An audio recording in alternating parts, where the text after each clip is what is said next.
Hello, everybody, and welcome to Walking Down the Warwick Road. I've lost track of episodes at this point, Pete, but I think the monthly episode anyway for July, and we're past the Euros. The new Premier League season obviously is on the horizon. Football again is on the horizon. So here we are, back to whet the appetite with another dive into United's history and culture. Joined as always by Pete Molyneux. Pete, I understand restrictions have lifted in the UK. You were at Brentford on Wednesday. How's it been? Yeah. Touch wood. It's looking good with the restrictions and the vaccinations, etc. So 30,000 were let in on Wednesday night. Decent game, really, for our reserves. Probably about 20 of them got a good run out. It's quite lively. Great to be back in my own seat, because that Fulham one at the end of last season, I was somewhere. I think I was with where the away fans go normally. But I'm very much looking forward to the start of the season, and hopefully with crowds, and it stays with crowds. And I think United's chances are very good. I think so. Yeah, it's been an interesting summer for sure. But we have a guest this episode. Obviously, last episode it was just the two of us, but we always like to bring in a guest, particularly when we have a topic like this one where we're going to be talking about players from multi-decade show today, not just a singular event, as we look back at the great goal scorers of Manchester United. So joining us today is Mike Carney, longtime Red. Mike, thanks for joining us. How are you? I'm fine, thanks. Great. I understand from Pete that you started supporting United back in the 50s. Longtime Red. Can you tell us just a bit about yourself and how you fell in love with this great club? Well, yes, I started falling in love with football watching the local team, non-league team, which Pete will have heard of, Northwich Victoria. And when I was about 8, my uncle, who was going to United, in fact, in those days, people tended to go to United one week and City the next. Yeah. And he took me to City as well. But this was 1951, September 51. A 2-1 loss to Preston North End. Anyway, it was United that I took to, not City. And I've been there. Although I've always been a home fan, week in, week out. Away games, selective. Right. Seen all the big occasions, I think, over the years. And you've still got a season ticket, Mike? I've still got a season ticket, yes. Nice one. It's interesting that you say that, because my granddad used to say the same. I don't know how much Pete told you about me, but my grandfather lived on Warwick Road across from Old Trafford Cricket Ground. So he used to say the same thing, that it was United one week and then City the next. It wasn't necessarily the same tribalism that exists now. But interestingly too, we were talking before we came on, you were at and we'll look back at a few of the players that were in that game and some of the goals. You were at the Stadium of Light against Benfica in 1966, and for the United's famous 5-1, the coming out party of Georgie Best, El Beetle. Can you just share, briefly some of your memories of that night? Because that's truly amazing. Over the years, I've always told people that was my first European away trip. Having said that, I overlooked Everton away in the Fairs Cup in 1965. But no, the Lisbon game, weren't that many United fans there. I don't know, maybe 600 or 700. And I've always said, as far as pure performance is concerned, it's the best I've ever seen. It's the nearest we've ever got to perfect, in my opinion. Yeah, certainly. They were tremendous. One of my favorite all-time United games, certainly. Just like you said, tremendous all around. Well, thanks again for joining us. We'll jump right into it here. And we're looking back at United's great goal scorers. Pete, you and I when we were putting the show together, we were sort of kicking around how we were going to do this. And, United's almost like, when you look at it in context of our history and our goal scorers, it's like a bouquet of roses. I mean, there's so many tremendous options. How do you pick one? So to rank them, I think, you and I were talking about it would have been difficult. So just to set some parameters for people, and please, if you're watching, get in the comments, share your memories with us of whoever you think your United's, your favorite goal scorer. Everyone's going to have their own sort of parameters on how they're going to judge this. But Pete, you and I sort of broke it down into 3 categories, if you will, in terms of all-time goal scorers, the prolific goal scorers, in terms of goals per minute, and then of course the super subs. But for sure, people are going to have their own personal memories of players they saw that they're going to want to chime in. So please encourage it. We do this for everyone, so please chime in with your memories of players that you think would be included on this list.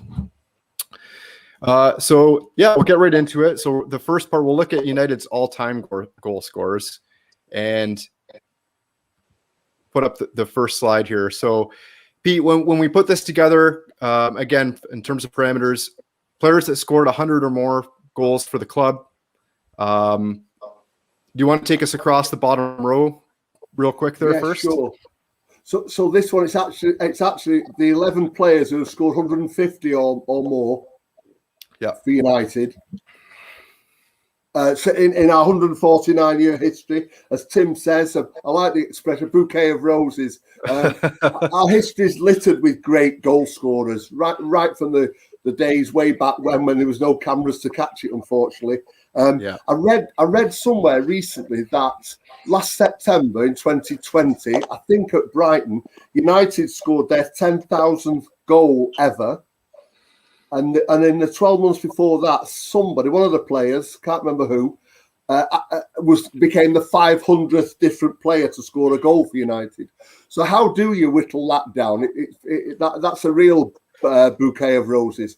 But what we've done is taken the 11 players that have scored 150 goals for United, no matter how long they played, and the lower half of the slide are numbers 6 to 11, if I've got my maths right. So we start off on the bottom right with Ruud van Nistelrooy, who only made 219 appearances, but got clocked in on the 150 goals. Scholesy, very recent, 700 appearances made, and he got 155 goals. Of course, I'll not cover when these players played because they're very recent. Mark Hughes was about 83 to 1997, got 163 goals. Giggsy with that tremendous amount of all-time appearances ever for United, 963, clocked in with 168. And then a chap called Joe Spence, who played. He played a time in the 20s when United, from I think 1919 to 1933, United's least glamorous time, least successful time in terms of trophies and being in the top flight. But this fellow was a hero in the same way that Best and Ronaldo and Robson have been. Give it to Joe, they used to shout, apparently. Give it to Joe was the chant that went up at Old Trafford. And they gave it to him on the wing, and he'd make and score a lot of goals. So 168 goals he got, and that made him the 7th highest scorer ever. So we thought we'd run through those fairly quickly, and then the 6 guys at the top would just kind of take in turns to cover a little bit about. I've been fortunate enough to get Georgie Best. Fortunate because he was, is, and always will be my hero.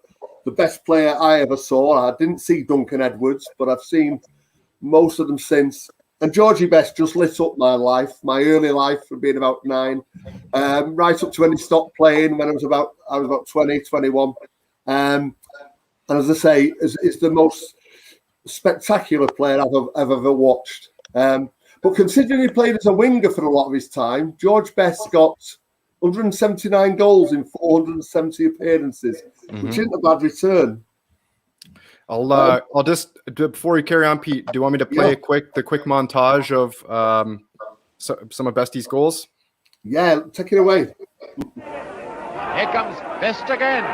What a player this boy is! He's got another! Deftly collected and fed his forwards. Waiting to receive was mighty Best.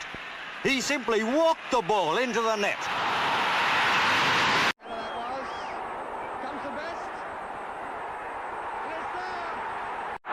Can he do it? He surely must. He picked up that kid flick.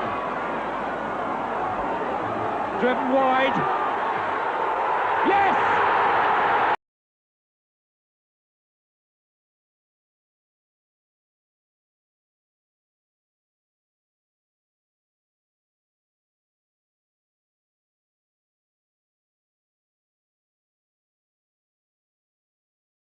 Or memories did you want to share of Georgie? The ball did, I know it's a cliche, the ball did seem to be tied to his boot and it passed men in the blink of an eye.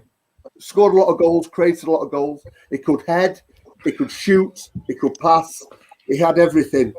But he had that something else as well. He had that, he was born to play at Old Trafford, George Best, because he encapsulated everything about the excitement, the daring do of Manchester United through the years, certainly since the Second World War. Tremendous player and did it right at the top level as well in those European Cup semi-finals and final. The game in Benfica that we saw to, that Mike went to in '66. We'd won the first leg 3-2. Matt Busby told them to play it tight and quieten the crowd down in the first 20 minutes. Bestie mustn't have heard him. We were 2-0 up in 20 minutes and he got both the goals. So what a guy. And Benfica had never lost a home match to foreign opposition before that in their history. Just tremendous. Tremendous.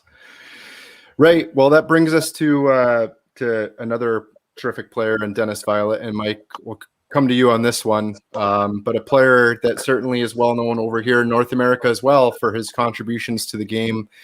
In America, of course, his daughter producing that tremendous documentary on him. I think it was last year that it came out. But yeah, if you'd be kind enough, Mike, to share your memories of the great Dennis Viollet. Yeah, well, Dennis, he was different than most strikers. He sort of had stealth and guile. He was clever. He turned up unnoticed in the penalty area and sneaked a lot of his goals. He wasn't the typical swashbuckling striker. He was a very, very clever player. And his record still stands for most league goals in a season, 32. Yep. Even the great Ronaldo couldn't top him. I think he was a goal short. Yeah.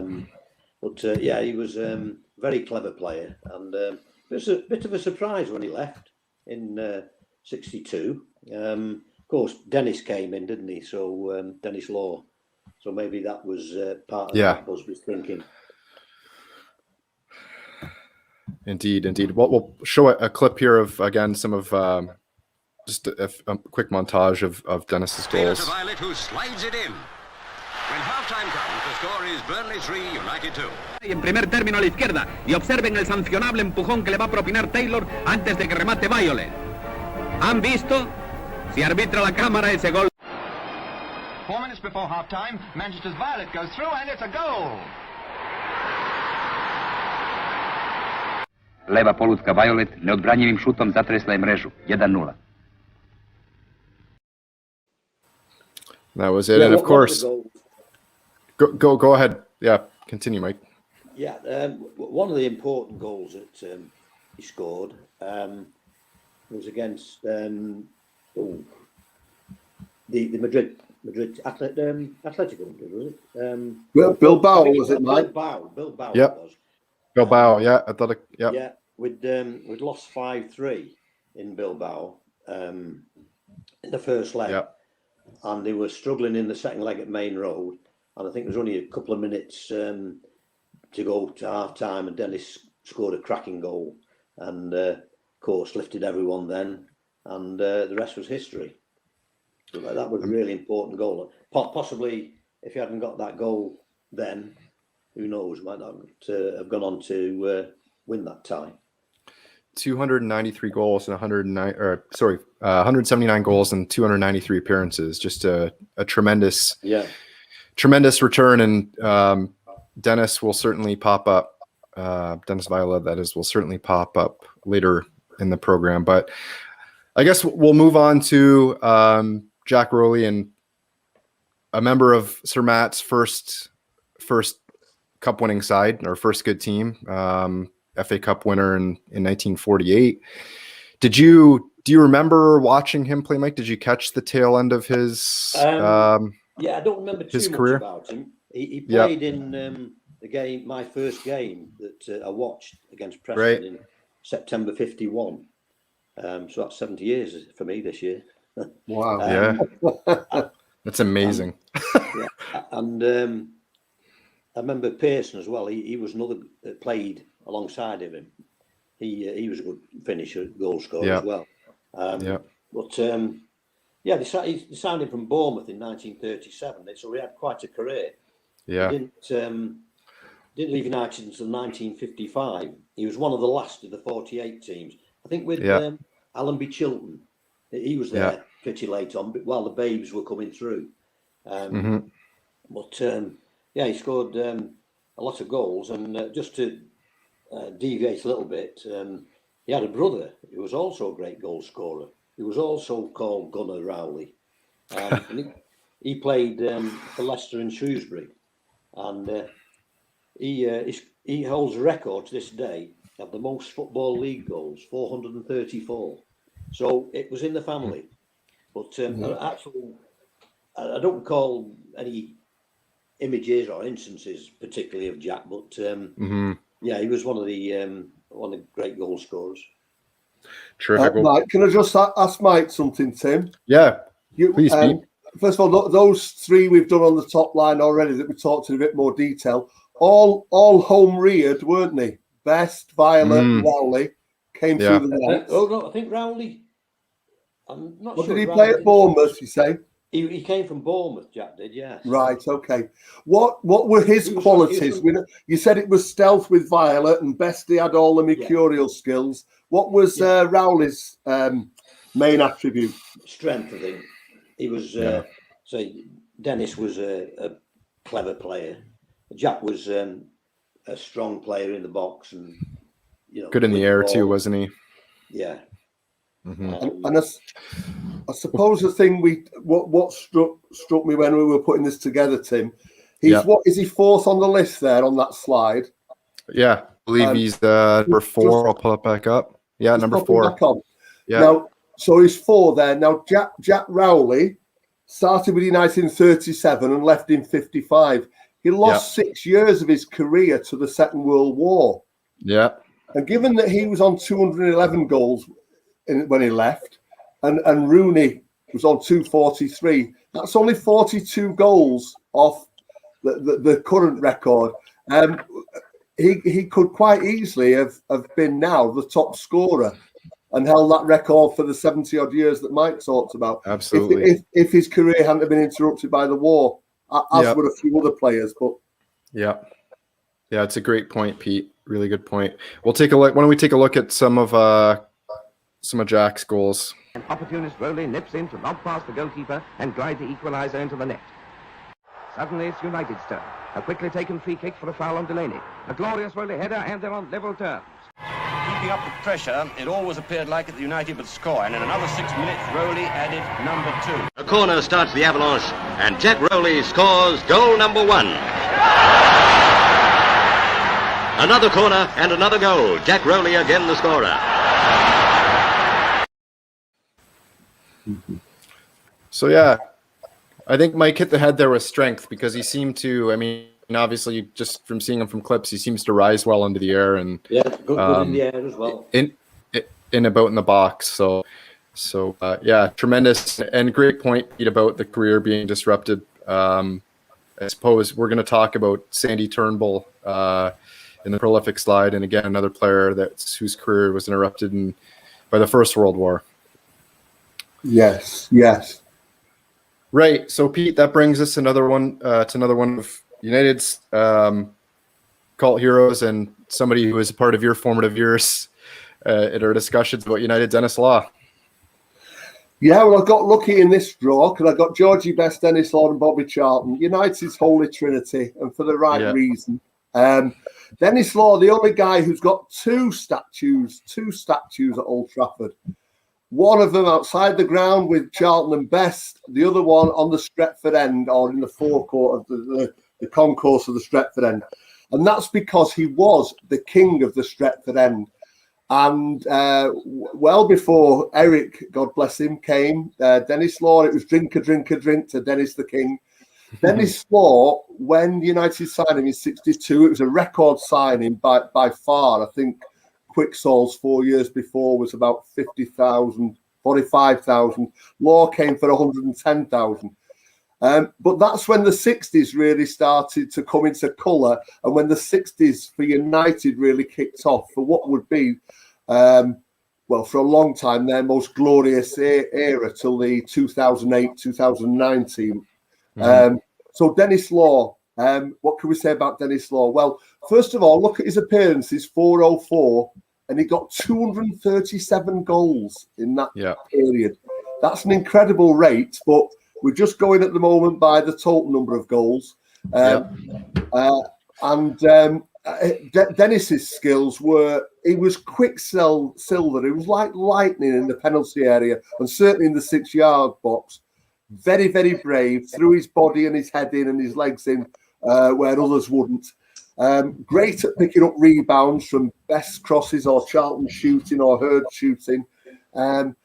His main strength, though, possibly was his heading. For a guy that was probably 5'10", which isn't massive for a striker, he could jump to incredible heights and he would almost hang in the air. And this isn't just my memory playing tricks on me. Michael backed me up, I'm sure. He'd get up and he'd kind of hang there till the ball just came just a few inches before the ball arrived. And then he'd place it with his head, either in the corner or down. It's almost he looked to the goalie first and then placed it. He could just hang in the air, Dennis Law, and scored stacks with his head. Yeah, and a hero on the Stretford end, and one of the greatest players we've ever had for sure. And played previously for Huddersfield. He was discovered by Bill Shankly. He gave him a Scottish cap. Busby gave him a Scottish cap. Went to City, then went out to Turin, to Torino, when there's a bit of an exodus of English players in the early 60s. And then Busby realised that he was one of the missing pieces that he needed to rebuild after Munich. And I know he came at the start of 62. The Stretford end was first covered that year. And I think, Mike, you told me that felt like Law came, the Stretford end arrived, and they were in love with each other. And it started United's great 60s period. Yeah, it did. And I think the only missing piece after Dennis was Paddy Craig. Yes. He came in about in the February 63, and that was the missing link. But Dennis was a big player in that team. Yeah, went on to be made captain. Yeah. Like you said, the main attribute was he was a penalty box finisher. Don't remember him scoring too many goals from outside the box. It was all inside the box. Lightning reflexes, as you say. He had a bit of another speciality, didn't he, as well? Of course, and maybe he picked this up in Italy, because I don't think I'd seen it in the English game before he came back. The overhead kick, the bicycle kick. Yeah. And he scored a few goals. He scored a belter against Tottenham. He scored one where Bestie lost his boot on the wing, but still crossed the ball in his stocking feet against Burnley in the Cup in 65. And then Law did an overhead kick to put it in the net. It was unbelievable what how that team played then. But the overhead kick had hardly been seen in the UK up to Law coming back from Italy. Yes. Right. Well, let's look at a few of Dennis's goals. To Best. Look at this for a little bit of acceleration. Oh, what a beautiful little chance to go! Off Law. Scored for Rangers. Here's Claren to Law. And it's there! Law was saying he wants it in the air. So too does Gowling. And Law, in fact, with an overhead kick. And it's there! Law still going. And getting in a good shot. And Law's put it in. Kidd with a shot. Oh, against the post and Law. Sort of goals from all over the place from Dennis, wasn't it, Pete? It didn't matter if, in the air, he was in the right place at the right time in the box, ready to receive a pass. He was anticipation on a rebound or a crossbar there from Brian Kidd. The overhead kick, of course, that you talked about, I managed to dig one of those ones out for it. So just goals. He could score in so many different ways, couldn't he? Oh, for sure. Yeah. Mainly United just had to get the ball into the box. Yeah, that was it. Nelly supplied it then, or Bestie, or Hurd, or Charlton, and Laura, it could just sniff out a goal. Yeah. Tremendous, so exciting. And I should probably, because I'm doing Bobby Charlton as well, should I run in straight into Bobby? Sure, go for it. Just to complete the trio. And of course, these two guys were what's unusual with the lists we're doing. These two guys were competing at the same time. Not to be United's top scorer right from the start, but when they, because of their longevity at the club, through the later 60s, they were going neck and neck as to who was going to be United's top scorer. Charlton overtook Rowley's 211 sometime in the 60s, late 60s. Law did it as well. And in the end, Bobby got a few more goals in, 249, only 12 more than Dennis. Played a lot more games, but again, Bobby Charlton played out on the left wing at the early part of his career with United, and then in midfield for about a third of his career as well. So for a player playing in those positions, that's an incredible amount of goals, 249. Mm-hmm. And that record of his stood for about 44 years, I think, till I won't go into Rooney, I'll leave that to you, Tim, but we'll get Bobby there. Charlton, and his thing, again, he was homegrown. Was his thunderbolt shots. He could hit them from 20, 30 yards for United or England, and his power and accuracy was unbelievable to do it so consistently. Pete, with both feet. With both feet. Oh, with both feet. With both feet. You're good shot, Mike. Absolutely. Do you remember the goal in the Charity Shield? Great move down the left. Dennis did a shimmy. Yeah. Sorry, that's Busby. Busby. Well, he heard us talking about the Holy Trinity, so he's shouting for the Holy Trinity. That's okay. That was against Tottenham in the Charity Shield. Charity Shield. Yeah. I remember a great shimmy from Dennis on the halfway line, sent the bloke the wrong way, and ended up Bob being pulled back to the edge of the box as Bobby came steaming in. And I think he might have hit that with his left foot, actually. I'm not sure.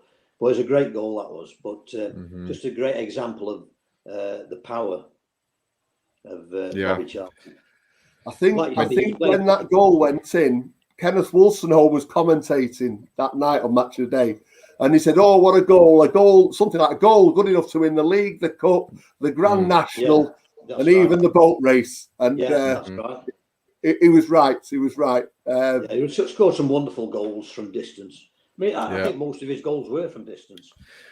Well, we'll take a look at a couple of those goals now. My dad's favorite United player, Bobby Charlton. Oh, was he? Yeah. Charlton, and a goal! Charlton coming up as well.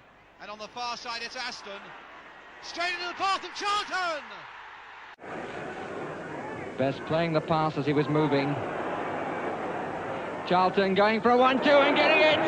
Oh, what a goal! Charlton headed it home.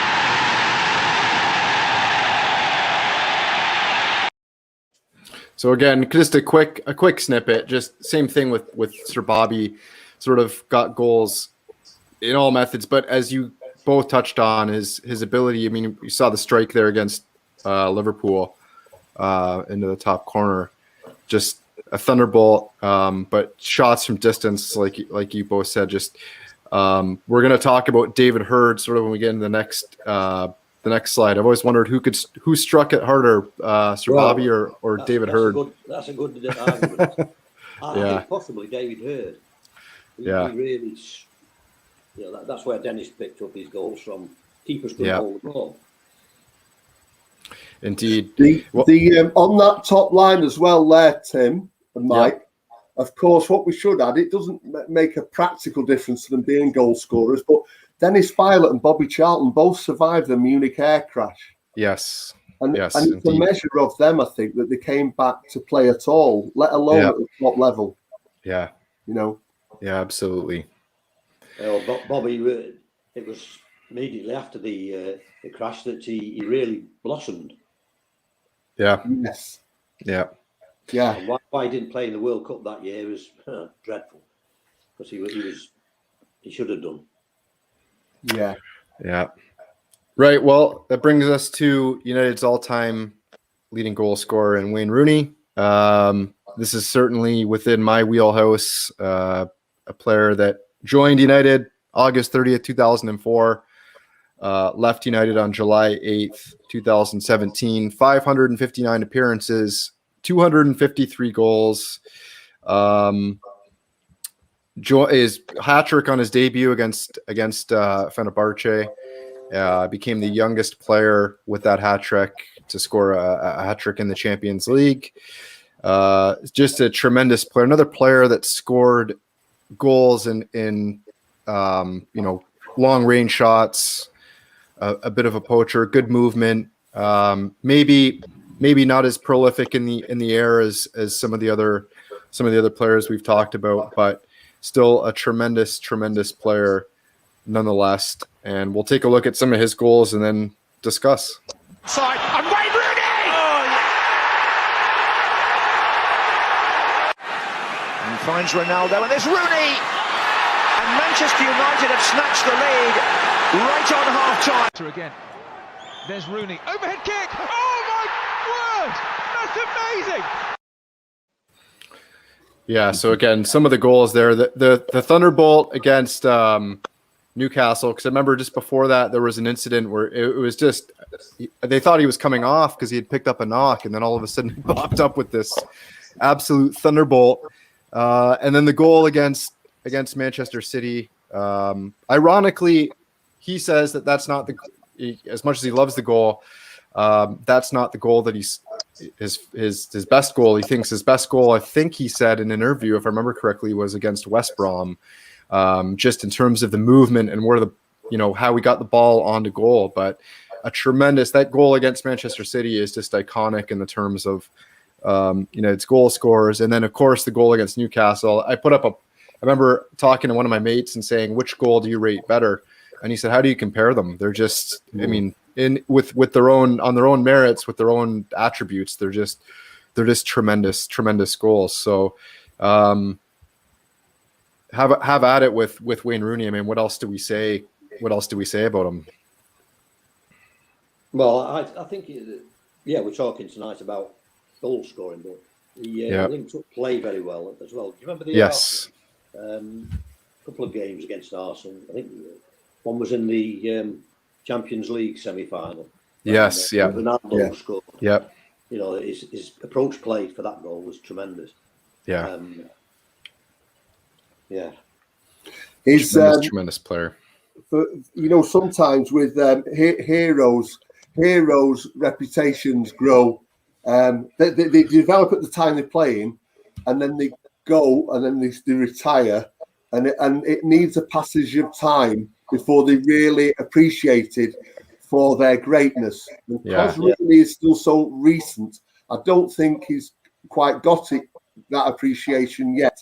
But we saw the flavour of it when United, just before the pandemic started, we played at Derby in the Cup Thursday night. I don't know if you remember it. I think it was the last game before the City match and before it all finished, football, because of the pandemic. But United won 3-0 that night, and the 7,000 or 8,000 Reds were all behind United, obviously. But the tribute they gave to Rooney, singing his name throughout the second half, really did make the hairs on the back of your neck stand on end. It was tremendous. And Rooney, being a professional, tried to play on as if, look, I'm committed to Derby County now, as you would expect. But you could see he was moved by it. And it made me realise that for sometimes he's got a little bit of stick, Rooney, for various reasons, asking for the transfer, and I don't think his agent was made necessarily some right moves. Right. But he has been a hero for United, an absolute hero, and I think that reputation will grow as the years go on.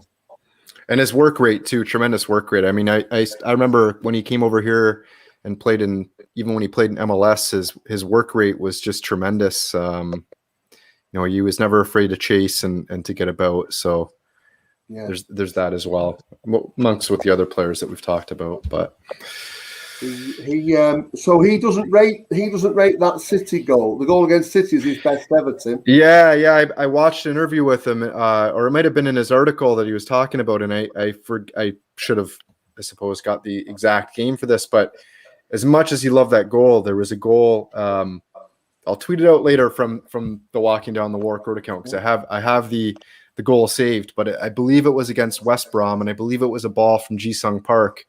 And it was the movement of the goal that he highlighted that said that for me was my best goal. As much as the City was just a master class and technical ability in terms of a goal scorer's goal, and the movement to get into a position to score the goal.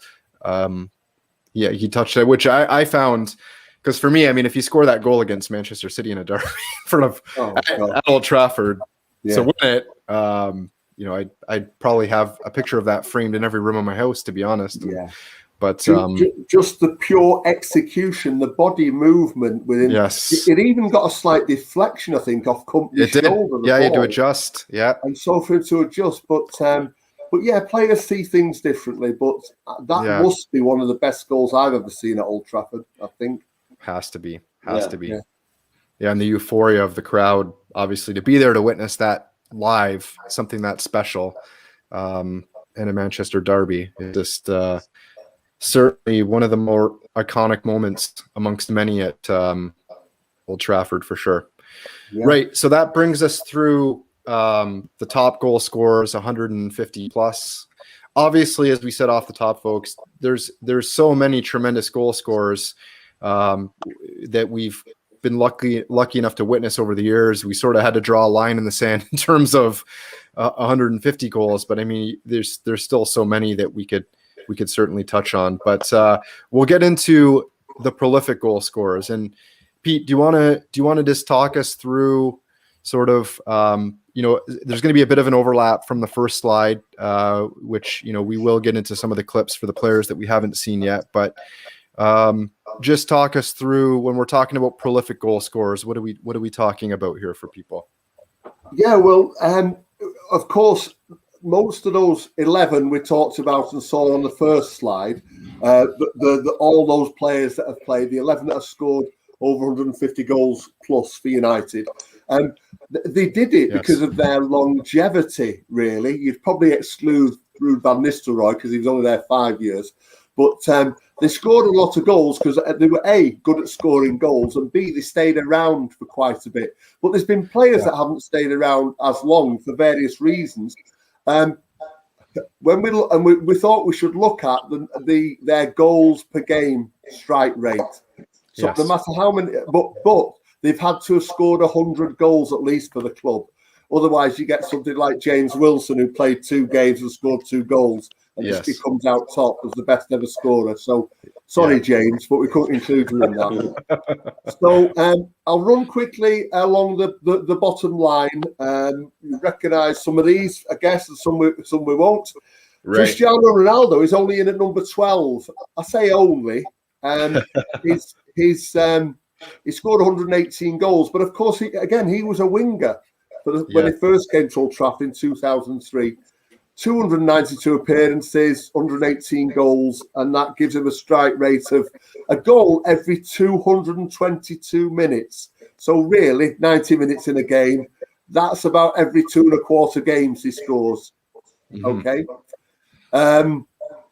And he was only there 6 years. If he'd have stayed at Old Trafford instead of disappearing off to Real Madrid and all those other places, he would have been at the top of the other list, I think. Yeah, could have been. Sandy Turnbull was a player who played from 1906 to 1915. Played 9 years. He was in United's first ever glory period, 1908, 1909, 1911. Ernest Mangnall was the manager, and it was our first golden period. 2 league titles and 1 cup. And Sandy Turnbull was a prolific scorer. 101 goals in 247 appearances. 220 minutes. Every 220 minutes he scored a goal. Can I just throw in something there? Yeah, feel free. A curveball, not much to do with great goal scorers, but there was another Turnbull played in that side called Jimmy. Yes. Jimmy Turnbull. And he played in the 1909 Cup final. I think he'd probably in the league side in 1911. And I had the good fortune to meet him. All right. Nice. Before the Real Madrid semi-final in 1957, I was at school with his grandson, and I went there for his house for tea in Stretford before we went to the game. And he just came in the room and said, "Do you want to see I've got 1-2 medals. I used to play football." I thought, he probably played for Stretford Athletic or someone. And he produced this medal, and I said, "Oh, what's that?" He said, "It's an FA Cup winners' medal. I played for United in 1909 in the FA Cup final." Wow. And that was 50 Tremendous years story later. that is. Sorry? Yeah, well, that's right, 1957. Wow. Yeah, he was an old man then, of course. But... Yeah. Well, and you were saying before, Tim, that of course Sandy Turnbull sadly passed away in the war. Yeah, sadly lost his life. I believe in the Battle of the Somme, he's memorialized on a monument somewhere in the Somme. But yeah, sadly, we were just briefly touching on players that had unfortunately had their career interrupted by the war, and certainly not only interrupted, but Sandy Turnbull paying the ultimate sacrifice in this war effort. But so yeah, who knows?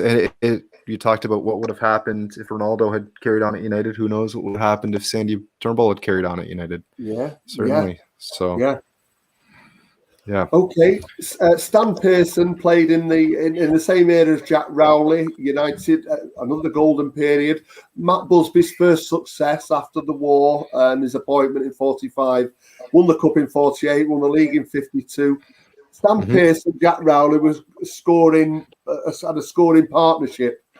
They scored a hell of a lot of goals between them, and Stan's was 148 in 343 appearances, and that gives him about 208. Every 208 minutes, he scored a goal. Yeah. Andy Cole, next on 204 minutes, it took him to score a goal.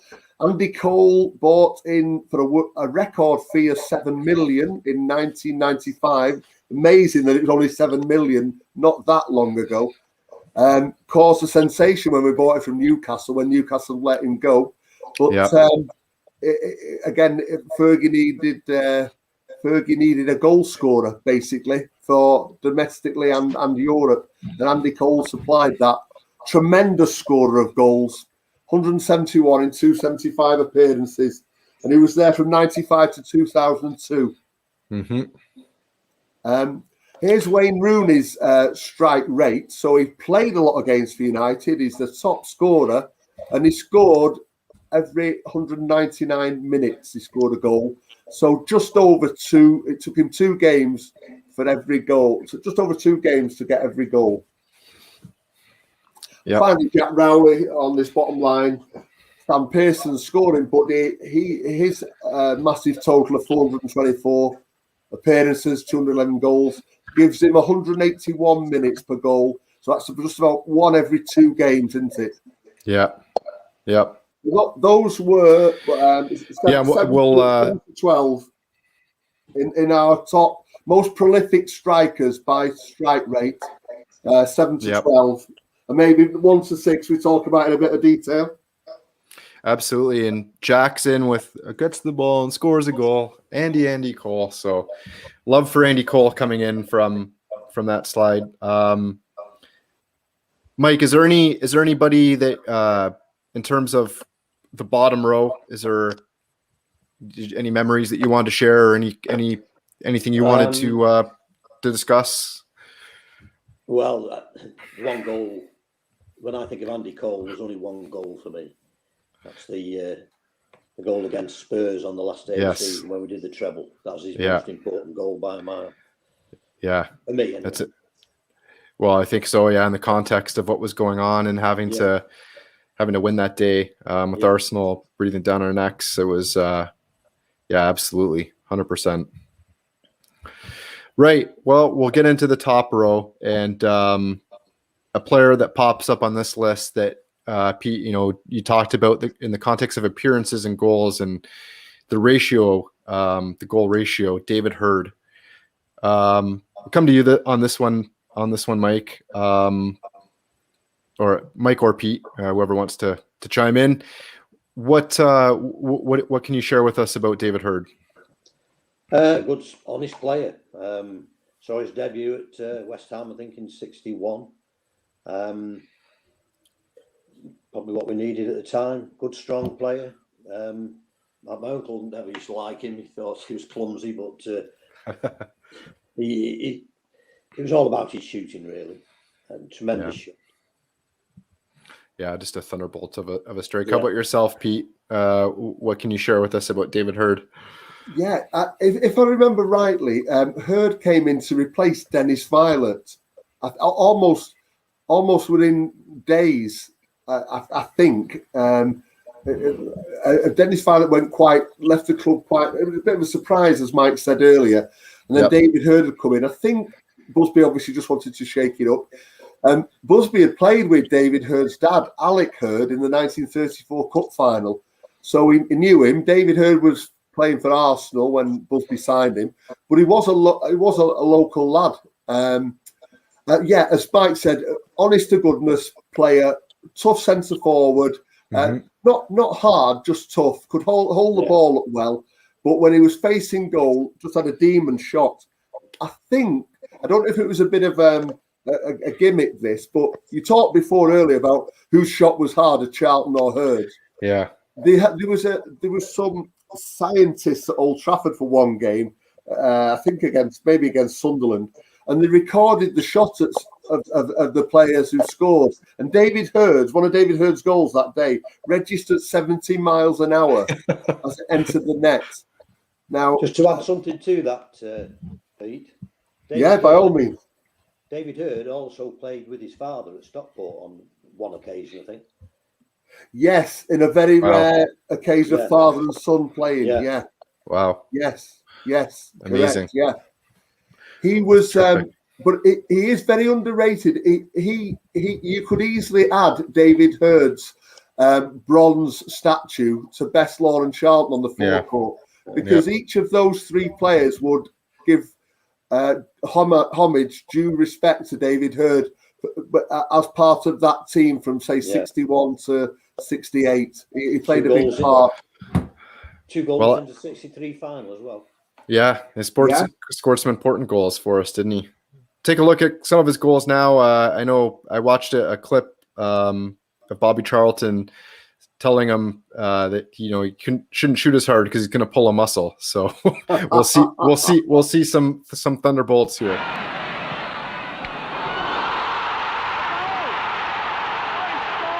Brennan. Styles getting it in and Hurd, and he's onside, and that's the second one. You'll notice the number 10, Harris, for Burnley, is playing almost a defensive role. Oh, that was one out of the blue by Hurd. Norman, now Best. Mr. Hurd. Oh, a great goal. David Hurd, the scorer. I mean, all thunderbolts, really. Even the goal where he collected the ball in the box on the half turn and put it into the roof of the net looked like he put his foot through it pretty well. So really terrific goals there. He didn't need much back lift. He could get power behind the shot without much back lift. Young Mason Greenwood reminds me a little bit of him with the way he shoots. But Yeah. If he goes on to emulate Hurd, we'll all be happy. That's a good show. That's a good show. Right. Moving on to Joe Cassidy, and we strive to get players, strive to get fellow Reds on this show that have been there and done it and seen these players in action. But we had a bit of a tough time reaching out to someone that was around in 1893 to see Joe Cassidy in 1895 for that matter. But we can paint a bit of a picture as a collective. So obviously came to Newton Heath before obviously they were united around the turn of the century, and came there for 2 months to Newton Heath, left, and then returned in 1895. At this time, United were at Bank Street. Player that scored a hat trick for United against Walsall, but unfortunately, the match had to be replayed because of a bit of a quagmire pitch, notorious at Bank Street with the smog and the factories in the background, and the pitch not exactly being in the best shape. But 174 appearances, 100 goals for the Scot Joe Cassidy, 156 minutes in between goals. Is there anything else that you guys wanted to share on Joe? Not a lot. There's very few that catch my count. But, I suppose 1894 to 1900.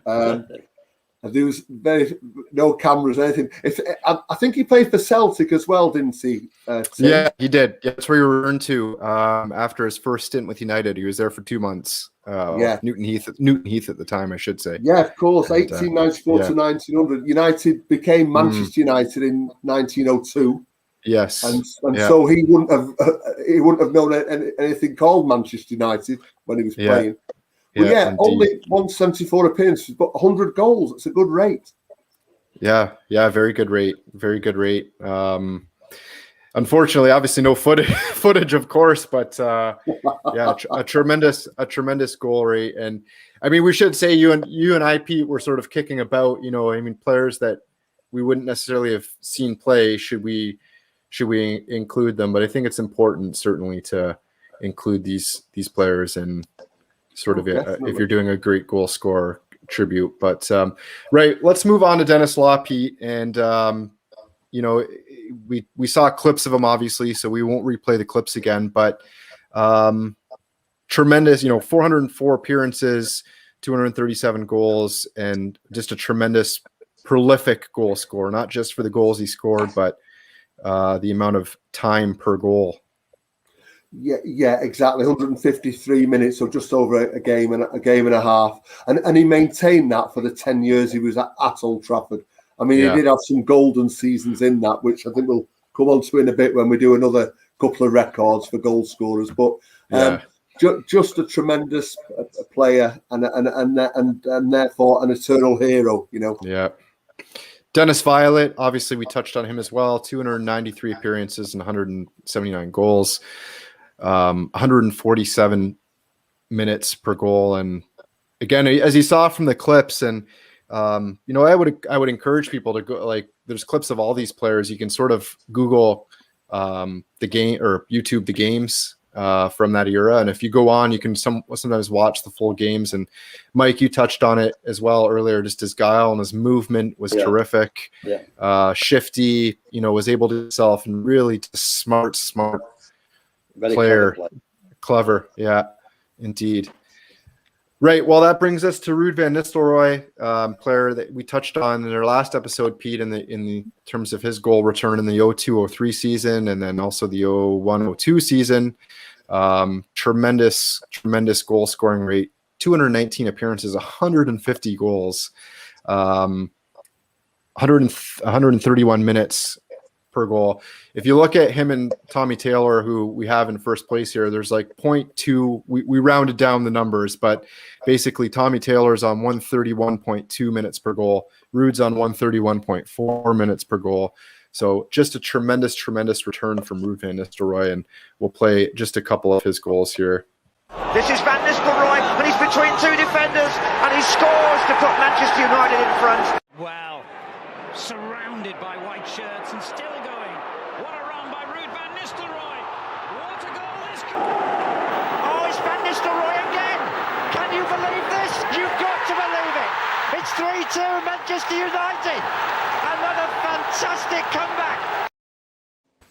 It's so tough to make these clips because you're trying to pull out catalogs of great goals and to put it into 4. But, you know, just he did it from, again, the Maisie run against Fulham, timing of his runs to get in behind defense. He could hold the ball up. He could turn and run at players. 10 penalties, if I remember correctly, in that 02-03 season, where he just did it from a multitude. We talked about players that can score, and Dennis Law, you know, players that can score in different ways. And Ruud van Nistelrooy was certainly one of those players. Well, for me, in my time, United's best finisher. Yeah. It's certainly the best finisher we've ever had. That's in my opinion. The only finisher that I've seen anywhere that would probably top him would be Jimmy Greaves. Yes. Yeah, that's a good show indeed. How about yourself, Pete? Memories of Ruud? Memories, really, just that vision of certainly in his first couple of years, Beckham was in the ball in, and Ruud getting on the end of it with his head or his foot or his knee or whatever. Yeah. That just seemed to happen so many times. Yeah. And they were made for each other. And I think his goals eased up a little bit after Beckham left for Madrid. But no, as Mike said, I think the figures that we've shown kind of back up, whether no matter who you love as a striker or loved, Van Nistelrooy's rate was absolutely incredible. Yeah. And of course, his career then was cut short by the manager selling him for his own for reasons. He wanted to build a team around Ronaldo and Rooney, and it seemed, because of a bit of a fallout that became public, Ruud wasn't too happy with that setup. And the manager moved him on like Fergie would. So really, he would have got a lot more for United, I think, had he stayed. But Fergie needs to do the reset, and that reset paid dividends about 5 years later. But just incredible. The Jimmy Greaves compliment that Mike's given is of the highest order. It's such a good show. Yeah, incredible goal scorer. For United player, for me, it's Law and Van Nistelrooy that could just sniff out a goal in any minute of the match, in any situation, if the ball was in the box. Absolutely deadly. Just have the knack for goal. Jackson with a comment. Good God, I missed that crowd noise. I think we all do, and tremendously happy that football is properly back with fans indeed. Right, so that brings us to our top prolific scorer in United's history, the great Tommy Taylor. Play some of his goals now. Manchester's second came from a free kick. Taylor doing the rest.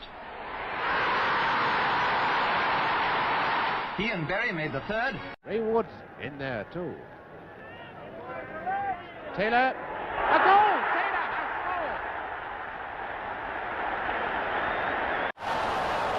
He centres, it bounces off Taylor, and Whelan makes sure of it.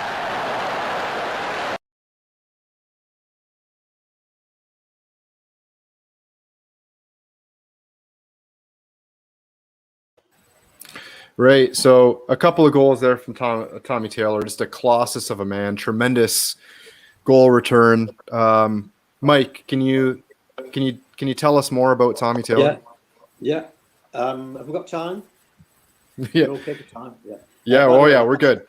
That last goal, which has often been credited to Tommy Taylor, was actually Billy Whelan. Yeah. Against Real Madrid. I actually was at his debut in 1953. He scored 2 goals on his debut. He beat Preston 5-3. It was a school trip. In the morning, we'd gone to watch England schoolboys against the rest at Main Road. And in the afternoon, we went to Old Trafford, and Tommy made his debut. But the one goal that really sticks out in my mind, it was a 1957, October 57.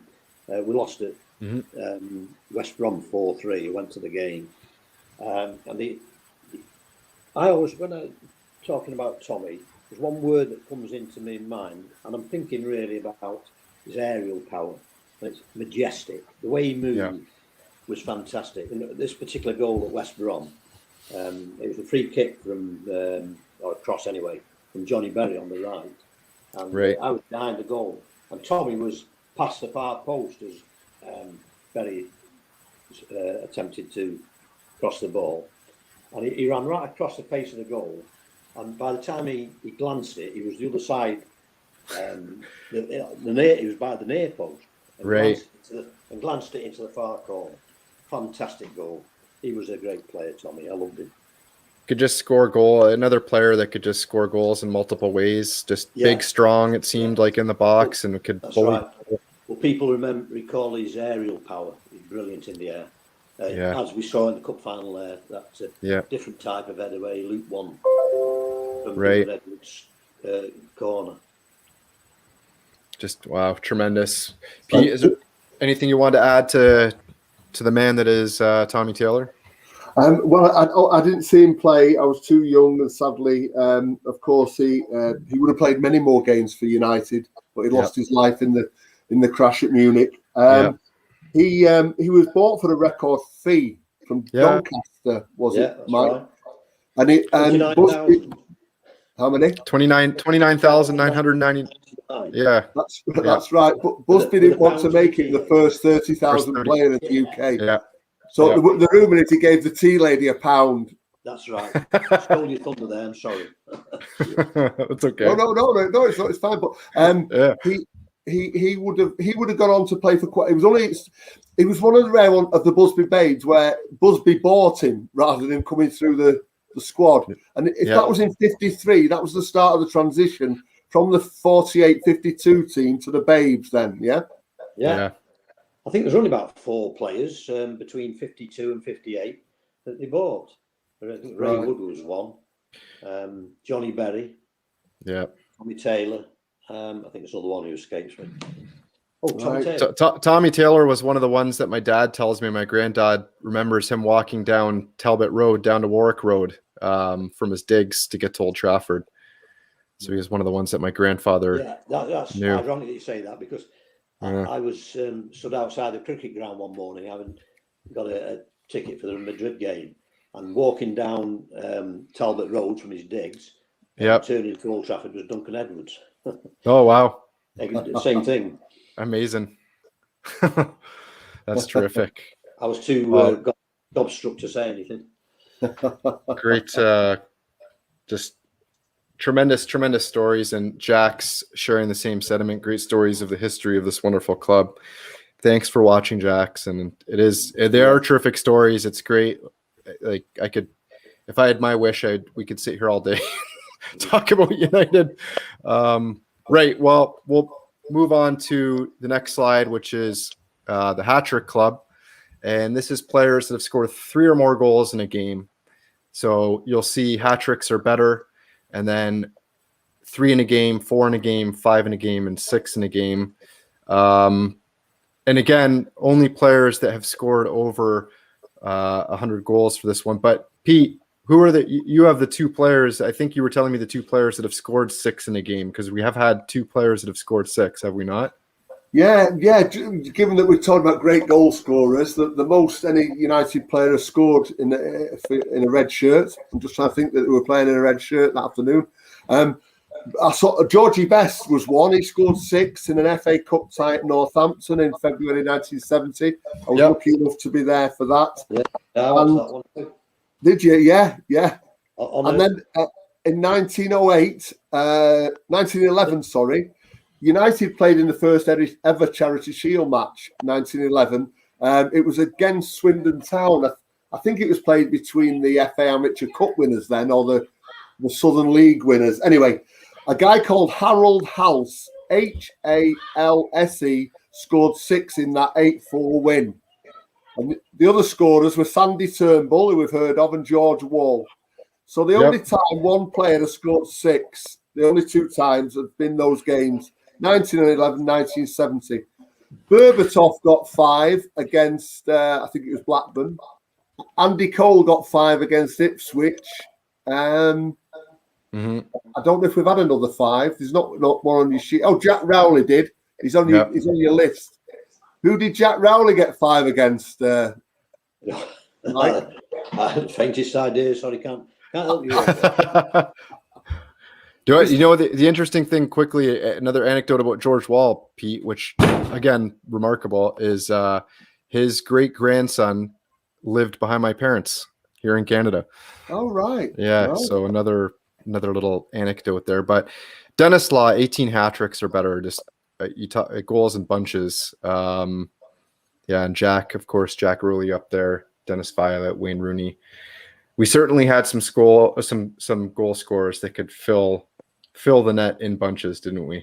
Oh, yeah. And Mike touched on Dennis Violet holds the record for most league goals in a season. Yeah. So that should be highlighted. 32 goals, as Mike said, in 59-60. So that record has stood for 61 years. Ronaldo came within one of it in 07-08. But Dennis Law holds the record for most goals in a season. So you're talking about Law there at the top of all those hat tricks and 4 in a game he got. But in 1963-64, Dennis Law scored a total of 46 goals in all competitions, including, wait for this, 7 hat tricks. Amazing. In one season. Wow. Do you remember those, Mike?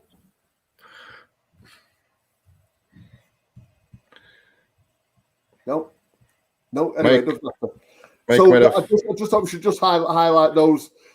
We mentioned Violet, the 2 Dennises. The 2 Dennises hold our record for top league goals in a season, top overall scores. But the facts, whether you look at it in terms of one season or their career, probably puts Law and Dennis Violet right up there. But in terms of prolificness, if that's a word, Van Nistelrooy and Tommy Taylor, there's nothing between them. Right.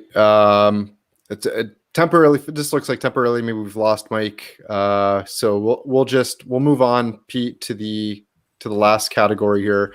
And again, folks, we realize you still have tremendous goal scorers like Berbatov, like Ibrahimovic, like Van Persie. But the last category that we've sort of in our planning for the show was the super subs. And again, you look at the current manager for United, the super sub, the I guess sort of the epitome of United super sub, particularly when you look at what he did in that 98, in the treble winning season. Ole Gunnar Solskjaer, Chicharito, again, some tremendous, you think about what Solskjaer did against Nottingham Forest and then what Chicharito did against Villa when he came on, and scoring the hat trick. Marcus Rashford, of course, coming onto the scene. Anthony Martial, Paul Scholes. I think when you look at the longevity of some of the players that are on this list in terms of Scholes, Giggs, Becks, Rooney, and the amount of appearances that they made for United, it was ultimate. Ultimately they were going to be on this list because of how long they were there and the sub appearances that they made. But when you look at a player like, Teddy Sheringham, a specialist who was able to come on and if, get a touch, something on a ball from a free kick or whatever it was, be in and around the box. Obviously, we know what he did in the Champions League final in the treble year. And Marouane Fellaini, of course, a player who is maybe polarizing against some United fan or amongst some United fans. But the ability to come on and, oftentimes you'd see him come on during the Marino era, wouldn't you? Or where he would, we'd go a bit more direct and it would be a long ball up to Fellaini, who was able to hold it up or get a head onto it. So yeah, the super sub club. Super subs. Yeah. And of course you get a few more of the more recent players in this because there's more subs are used more often. Yeah. There was none of the older players that we've talked about earlier in the program. because substitutes were only allowed in 1965-66 season. Yep. And it was one sub, and it stayed that way. You could use one sub for a few years, and then it moved on to two subs. And I'm not sure how many you can use now, but it's a lot. But yeah, it's just a little aside, isn't it? And it gives our current manager a bit of due respect. And of course, some of those goals, as you say, with Solskjaer and Chicharito and Delaney, crucial goals that won cup matches late on. Absolutely. So of course we've been blessed. I guess Mike's gone off to find out when Jack Rowley scored those 5 goals. I'm sure that's what he's done, or he's gone down to the cricket ground again to see if he can maybe he can meet some of the players. But Mike, if you're listening and watching, thank you so much for joining us. That hour has flown by. You can watch this on Twitter too, folks. If it'll be our pinned tweet on our Twitter page. Get in the comments below on Twitter and let us know who are your great United goal scorers. Who do you agree with on our list? Who did we leave off? Maybe your parameters for a great goal scorer are different. Maybe Robin van Persie is up there on your list and tops of your list because of what he was able to do in that title winning season of 2012-2013, particularly that last goal of the season against Villa and the ball from Rooney. Tremendous goal. But certainly, it's one of those things, Pete, where you just can't cover all of the goal scorers. You have to come up with your parameters, whatever they are, in order to talk about them. We hope we've done it justice. Any closing thoughts from yourself? You've summed it up perfectly. It was to go back to your opening line about them. It was a massive bouquet of roses that we had to look at. Yeah. But we did talk of, and we might do it in the future, scorers of great goals for United. Yes. And then it becomes more subjective.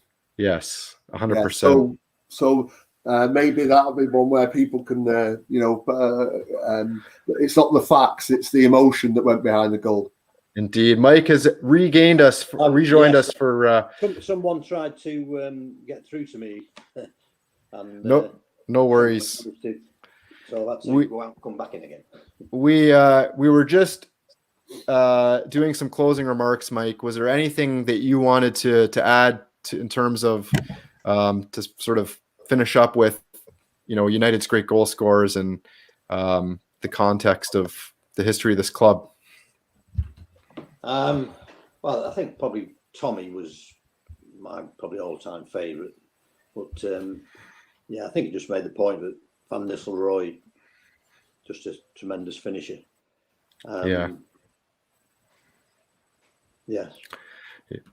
No, I think we've done certainly United's great goal scorers justice with this one.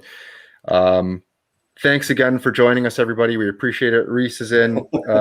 Amazing. I've learned a few things I did not know. If that's what we've accomplished this episode, Pete, as you know from Reese's knowledge of United, then I think we've been successful today.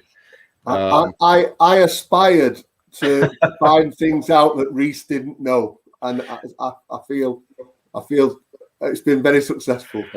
Absolutely, and Jax is in. Much respect to the Ultimate Legacy fans, and we do have two tremendous longtime Reds that I want to take the opportunity to thank Mike for joining us again.